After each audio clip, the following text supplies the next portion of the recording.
네, 오토바이를 타고 가던 한 배달기사가 도로에 갑자기 쓰러진 가로수에 걸려 넘어지면서 크게 다쳤습니다. 네, 말 그대로 날벼락 같은 사고였는데요. 배달기사는 보험금 지급 규정 때문에 치료비를 내기 힘들어서 입원을 포기해야 했습니다. 제보는 Y 홍민기 기자가 취재했습니다.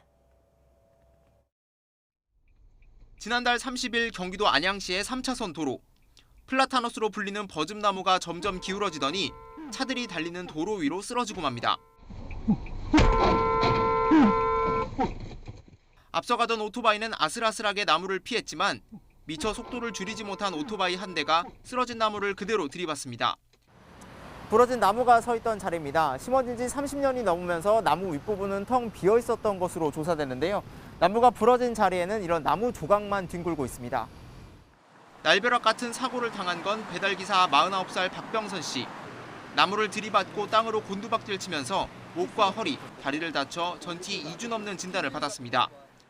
갑자기 검은 그림이 제 앞에 스치면서 꽝 하고 소리가 나면서 제가 정신을 잃어버렸어요.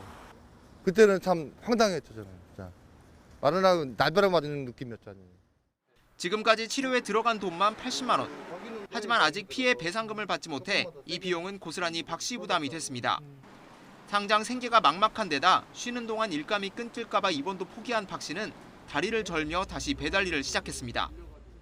점심 저녁 시간대가 많이 밀리거든요. 근데 고객님들이 너무 막 독촉하시니까 나무만 지나가다 쓰러지지 않을까 계속 쳐다보면서 가게 됩니다. 가로수를 포함해 공공기관이 관리하는 시설물은 이로 인한 피해가 생길 경우에 대비해 보험에 가입돼 있습니다. 다만 배상금을 줄 때는 정확한 피해 금액이 정해져야 피해자에게 지급한다고 약관에 규정하고 있습니다. 치료가 완전히 끝난 뒤 구청에 청구해야 받을 수 있다는 겁니다. 그런 게 어느 정도 진행되면은 그 해당 손해사정인이 최종적으로 판단해서 종결 처리를 합니다. 미리 얼마 될 거 지급하고 이런 건 아니고요. 피해자가 신청하면 보험사가 전체 치료비를 예상해 절반을 미리 지급할 수 있다는 단서 조항이 있긴 하지만 보험을 제공하는 공제회 측은 어느 정도 치료가 진행돼야 전체 치료비를 예상할 수 있는 만큼 절반 지급도 시간이 걸린다고 설명했습니다. 이 피해자분의 피해 금액이 바로 사고 순간에 확정이 되는 경우면 좋겠지만 안 그런 경우도 되게 많거든요.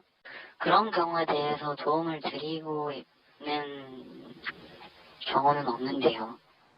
박 씨 같은 사례를 구제할 수 있게 공공기관이 적극적으로 배상에 나서야 한다는 지적이 나옵니다. 기관 예산으로 지원금을 일부라도 먼저 지급한 뒤 추후 보험사에 청구하는 방안을 마련해야 한다는 겁니다.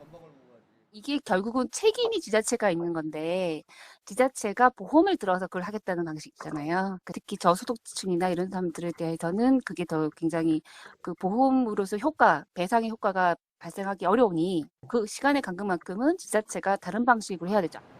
배상금 우선 지급을 논의하지 않던 안양시 동안구청은 YTN 취재가 시작되자 미리 지원하는 방안을 검토하겠다고 밝혔고 사고 2주 만에 배상금 액수를 결정했습니다. YTN 홍민기입니다.